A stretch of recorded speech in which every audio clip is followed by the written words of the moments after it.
me drive. I won't make a fool out of you.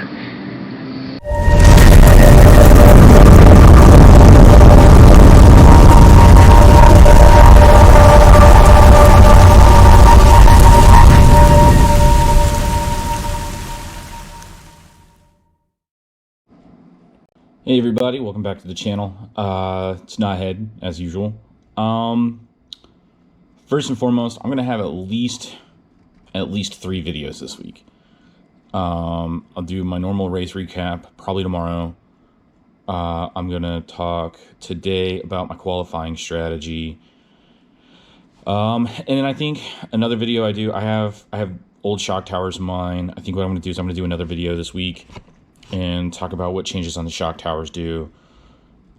Specifically the rear, which is the one I really only change right now on my 2.0. Just to get some educational stuff out there, so that people can kind of understand what's going on with my car, when I do my car, what I talk about when I do my car. But like I said, today I want to talk about qualifying strategy that I use. It's not necessarily anything large and profound, but I found that it's what works for me to get me to qualify as well as I do. So first I want to talk about whenever this week I went back and I watched all of my qualifying starts, and there was only one where I didn't follow my normal strategy. And I'll talk about my strategy here in a minute. But what I did notice is that in most of them, everybody kind of lines up in the same spot and waits until the tone goes off, and then everybody goes at the same time. And you'll have 2 or 3 or 4 cars all in a group. That hurts everybody involved. And I'll touch on that here in a second. My strategy is I'll wait until everybody has gone, and I'm usually the last car to go, and then I'll give it about anywhere between 15 to 20 seconds depending on the track.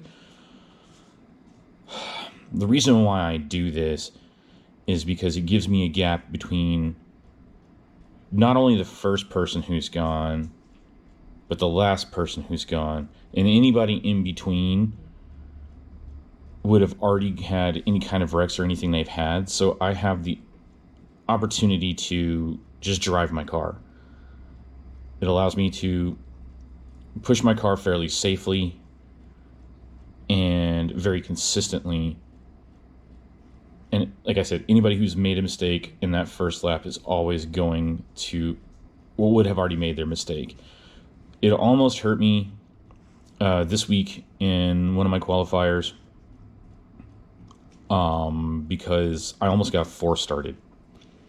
Talk about what a 4-start is and kind of how qualifying works, to go a little bit backwards.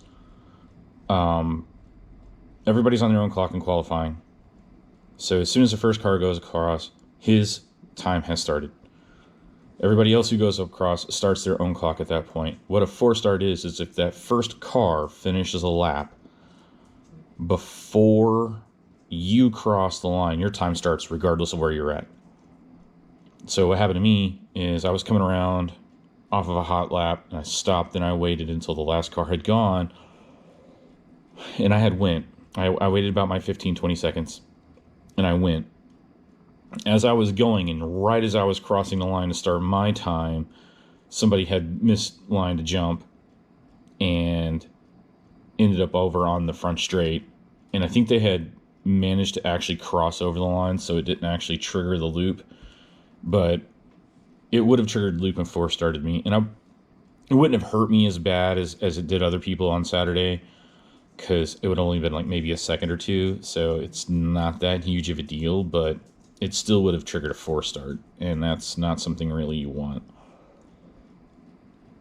If you can't be the first one out, and you don't want to be the last one out, what you should do is wait probably about 5 or 10 seconds, somewhere in that safe spot between the car in front of you that goes.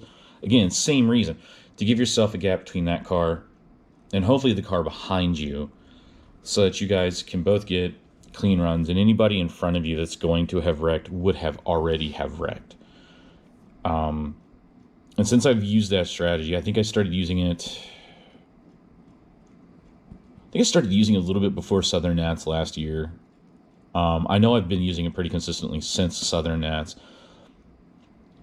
My qualifying level has improved because I'm able to get out and drive my car and get the clean air and just drive. I don't have to worry about the car that went with me or the car that went after me because I'm the last one. I don't remember. I think it was a DNC broadcast, and Tyler Hooks was mentioning on the broadcast, it's not necessarily always the cars in front of you. Sometimes it's the cars behind you that also cause issues. But that qualifying strategy for me has done well, and that's something I tell everybody when we're talking about it. You know, like wait a bit. Don't plug yourself up on the line and go as soon as the tone goes. That's for the mains. And that's another topic to talk about at a later time, starting off from the mains. But yeah, in qualifying, give yourself a gap, give yourself some space, and just drive your car. Yeah, I mean, to talk about what I do when I drive my car, and this relates into qualifying, is this started my first Southern Nationals. I lost my car consistently. The track was so big. I'd never really been anywhere as big as Southern Nationals except for Thornhill before that. I use a mnemonic device. Sorry, I can't say that word unless if I think about Johnny Mnemonic, the movie. I use a mnemonic device in my head. And I was telling somebody this. I forget who it was on Saturday. I talk about my car. And if you've seen my picture of my body, which I know I had it up on a preview on some of my videos. Let's talk about the colors of my body. So white, yellow car, black wing, yellow wheels. And I'll just say that in my head over and over and over again. I started doing it after my first Southern Nationals, and I think it was at Shaw's when I started racing at Shaw's, just so that I could keep my mind focused on my car around the track. And I got to the point where I can repeat it almost instantaneously in my head. Yellow body, black wing, white wheels, yellow body, black wing, white wheels. And I do that now, especially going down the front straight, just to keep my mind on it. But I also start talking about what I need to do for the next feature on the track. Brake, turn, go. Lift, jump, turn, go, or whatever, just kind of talking about the features and what gets me across those features. And that helps with my consistency, helps with qualifying, and helps in the mains. And I can only do that safely when I have gaps. When I get in traffic, I really just have to start talking about just my car and think mainly about my car and wait for the car in front of me to give me an opening to go, which usually happens after a lap or two or three, and I've gotten into that pace, and I can start just repeatedly, almost instantaneously, do those mnemonic devices about what the track is going on, and that's just what I do. That's how it works for me. And that being said, like I said, just to recap what's coming up this week. Probably tomorrow I'll do my normal race weekend recap. Later this week I'll talk about the shock towers. I might honestly do another video this week, again, more about the mnemonic device that I use when I'm driving, and just kind of how it helps me a little bit more in detail. Like always, like, subscribe, comment, share. I know I checked today, we're up to 60 subscribers. I think I'm also had a couple people express interest in some Knothead RC stickers. Think I might go ahead and email about getting some of those made. So if you see me at the track, ask me about them. If you're interested in them, I'll definitely get some made if there's enough interest, and I'll figure out a way to give those out at the track.